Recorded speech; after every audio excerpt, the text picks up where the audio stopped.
नमस्कार बंधुओं, मैं विनोद पांडे शाश्वत सनातन संस्कृत में आप सभी का बहुत बहुत स्वागत करता हूं। तो आज की जिस पुस्तक पे हम बात करेंगे, आज की पुस्तक ये है गीता प्रेस गोरखपुर से प्रकाशित पिता की सीख। बहुत ही सुंदर, बहुत ही अच्छा पुस्तक है और ये पुस्तक मनोवैज्ञानिक रूप से लिखा गया है, तो बहुत ही अच्छी पुस्तक है। तो चलिए इस पुस्तक के अंदर क्या क्या बातें हैं उसको विस्तृत रूप से समझा जाए। आइए शुरू करते हैं। श्री हरि बंधुओं, आज की प्रस्तुत पुस्तक पिता की सीख, स्वास्थ्य और खान पान, ये पुस्तक का नाम है और गीता प्रेस गोरखपुर से प्रकाशित पुस्तक है। पुस्तक की कोड संख्या 150 है। यहाँ पे भी गीता प्रेस गोरखपुर का कोड संख्या दिया गया है, पुस्तक का नाम नहीं दिया गया है। पीछे गीता प्रेस गोरखपुर की निजी दुकानें और शाखाओं के पता और मोबाइल नंबर दे दिए गए। सबसे पहले पुस्तक में कुल पृष्ठों की बात कर ली जाए तो 128 इसमें कुल पृष्ठ हैं। कागज और छपाई तो अच्छा है ही। प्रथम पृष्ठ पे पिता की सीख, स्वास्थ्य और खान पान ये दिया गया है। हनुमान प्रसाद गोयल, इनके द्वारा ये पुस्तक संपादित है। निवेदन, प्रकाशक की तरफ से एक निवेदन किया गया है और ये संवत 2080 49वां पुनर्मुद्रण है। अभी तक का जो कुल मुद्रण हुआ है वो 5,21,500 हुआ है और वर्तमान मूल्य भी 25 रुपये है। तो निवेदन में देखते हैं क्या लिखा है। श्री गोयल जी बाल मनोविज्ञान के पंडित, बाल शिक्षा विषय के विज्ञाता और बाल साहित्य के अनुभवी निर्माता हैं। तो इस पुस्तक के का जिन्होंने निर्माण किया है वो श्री गोयल जी हैं। उनका नाम तो शायद कहीं नहीं दिया गया है, पुस्तक मैंने पढ़ा भी है पूरा, तो कहीं उनका नाम तो नहीं दिखा। तो यहाँ पे निवेदन में है श्री गोयल जी। इस पुस्तिका में उनके कुछ परम उपयोगी लेखों का संग्रह है। इसमें ऐसे विषयों पर सरल भाषा में लिखा गया है जिसकी जानकारी सबके लिए, खास करके बालकों के लिए परम आवश्यक है। इन विषयों का ज्ञान हो जाने पर शरीर और स्वास्थ्य संबंधी प्रायः सभी बातें जानी जा सकती हैं और किस प्रकार का आहार विहार शरीर स्वास्थ्य तथा मन के लिए उपयोगी है, इसे जानकर तदनुकूल आचरण करने से शरीर निरोगी, पुष्ट और दीर्घकाल स्थायी होता है तथा मन शुद्ध होकर परमात्मा की ओर लगता है। आशा है इस पुस्तक से सभी प्रेमी सज्जन लाभ उठाएंगे। शिक्षा विभाग इसे स्वीकार करके विद्यार्थियों को भी इससे लाभ उठाने की सुविधा कर दे तो और भी उत्तम है। ऐसा प्रकाशक की ओर से एक लेख दिया गया है। चलिए यहाँ पे विषय सूची पे आते हैं। विषय सूची, इधर एक विषय दिया गया है और पृष्ठ संख्या दी गई है। कुल 10 विषय हैं। पहला है सृष्टि का कारीगर, दूसरा हमारी स्वास्थ्य रक्षक सेना, फिर तीसरा है सिगरेट, बीड़ी या तंबाकू की लत, चौथा व्यायाम और खेलकूद, पांचवा है फोटो का दैवी कैमरा, छठा है पाचन और परिपुष्टि, सातवां है भोजन व्यवस्था, आठवां पानी है और नौवां जो लेख है वो स्वच्छ वायु सेवन है, 10वां शारीरिक मानसिक और आत्मिक शुद्धि है। तो बच्चों के लिए, खास तौर से बच्चों के लिए ये पुस्तक पढ़ने से, तो सब बड़े भी पढ़ें और छोटे ही पढ़ें। गीता प्रेस की कोई भी पुस्तक होती है तो उसमें सभी के लिए कुछ ना कुछ इसमें चीज़ें मिल ही जाती हैं, लेकिन ये खास तौर से बच्चों को ध्यान में रखते हुए, उनके मन को ध्यान में रखते हुए इस पुस्तक को रचा गया है। तो बच्चों के लिए बहुत अच्छा पुस्तक है। चलिए कुछ मुख्य मुख्य बातें पुस्तक में देखते हैं। जैसे यहाँ पे पिता की सीख, स्वास्थ्य और खान पान, सृष्टि का कारीगर। तो यहाँ पे पूरी पुस्तक एक पिता और एक बेटे के संवाद के रूप में लिखी गई है। पिता कुछ बोलता है तो बेटा जो उनका केशव है वो कुछ न कुछ प्रश्न करते जाता है और पिता उसके उत्तर देते जाते हैं। इसी प्रकार से पुस्तक आगे बढ़ती जाती है, लेख आगे बढ़ते जाते हैं और अंत में जाके एक सुंदर उत्तर मिल पाता है और एक शिक्षाप्रद जानकारी प्राप्त हो जाती है। आइए एक दो लेख थोड़ा सा देखते हैं। पिता बोलते हैं, बेटा केशव, मेज पर वह जो गुलदस्ता रखा है उसे देखते हो? केशव, जी हाँ पिताजी। पिता, उसे किसने बनाया? केशव, माली ने उसी ने बाग से फूलों को चुन चुन कर उसे तैयार किया है। पिता, शाबाश, ठीक है। अच्छा अब बताओ फूलों को किसने बनाया? केशव, फूलों को तो किसी ने नहीं बनाया पिताजी, ये तो पेड़ों पर खिले थे। पिता, हाँ, पेड़ों पर ये अवश्य खिले थे, लेकिन वहां इन्हें किसने खिलाया? और फिर उन पेड़ों को ही किसने पैदा किया? केशव, किसी ने नहीं, पेड़ तो जमीन में बीज बो देने से अपने आप हो जाया करते हैं। उस दिन मैंने जो आम खाया था उसकी गुठली बो दी थी, बस उसमें से अंकुर अपने आप निकल आया, अब वह पौधा बन गया है। पिता, सबसे पहले बीज किसने बनाए? अच्छा बताओ, क्या यह गुलदस्ता कभी अपने आप बन सकता था? केशव, नहीं। पिता, तब तो ये फूल, पेड़ और उसके बीज भी अपने आप कैसे हो सकते हैं? इनका भी बनाने वाला कोई न कोई अवश्य होगा। केशव, कौन है वह बनाने वाला? पिता, वह बनाने वाला एक ऐसा कारीगर है जिसकी कारीगरी तो हम देखते हैं, परंतु कारीगर को नहीं देख पाते, लेकिन फिर भी वह हमारे पास हर समय हर जगह मौजूद रहता है। केशव, उसका नाम क्या है? पिता, उसे हम भगवान, ईश्वर या परमात्मा कहते हैं। केशव, क्या वही ईश्वर जिसका भजन ध्रुव और प्रहलाद किया करते थे?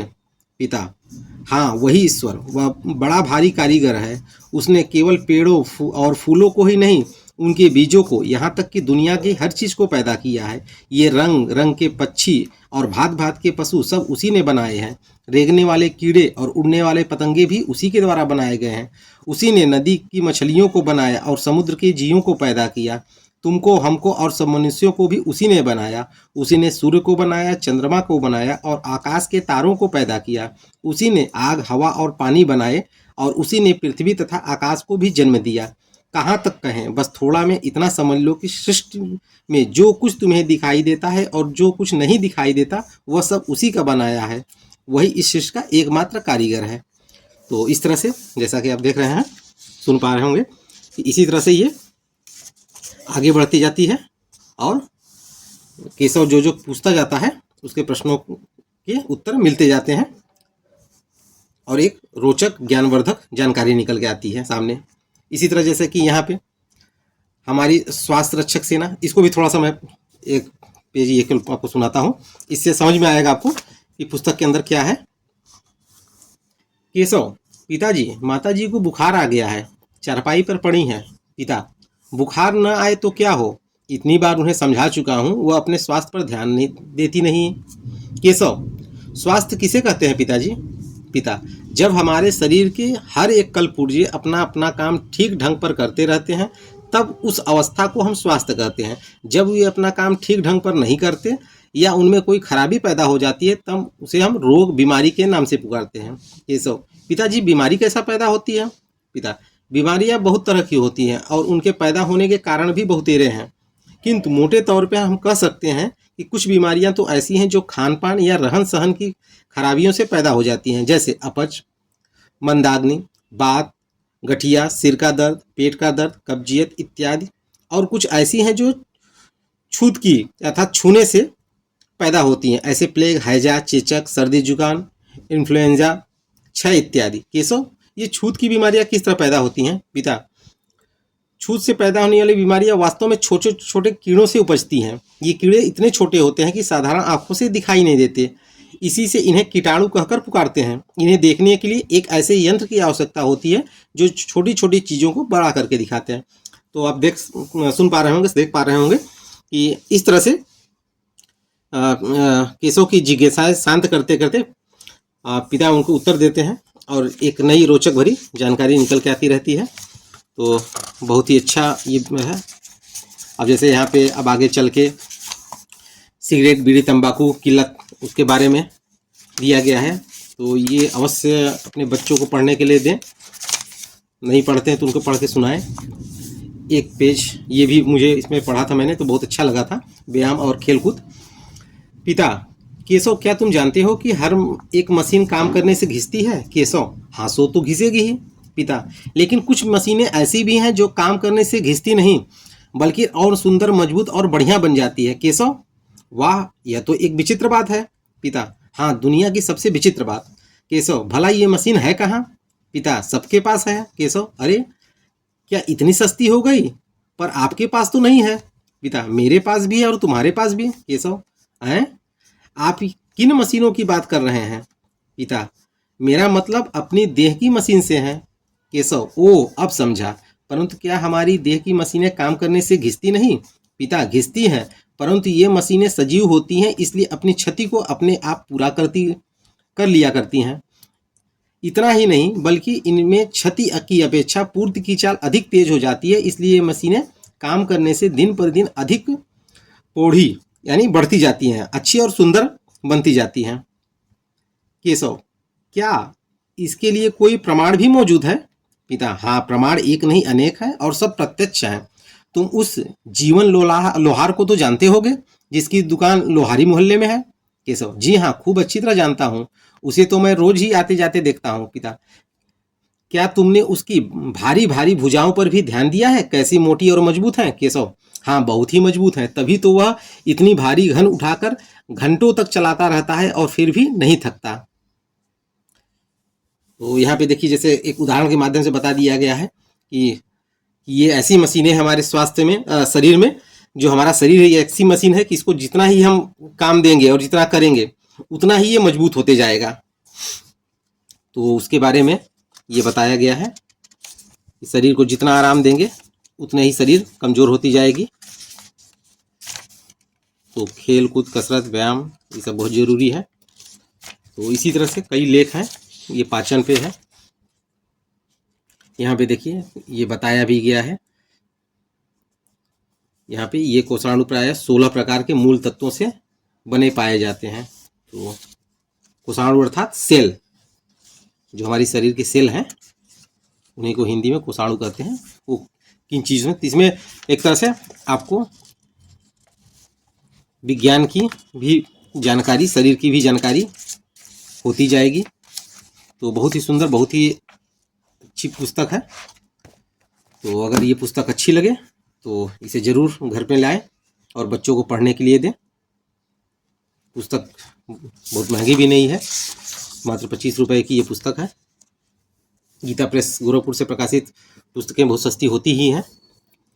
तो अगर आपको चलचित्र अच्छा लग रहा हो तो अपना सहयोग इसी तरह बनाए रखें और दूसरों को भी प्रेरित करें इन चलचित्रों को देखने के लिए।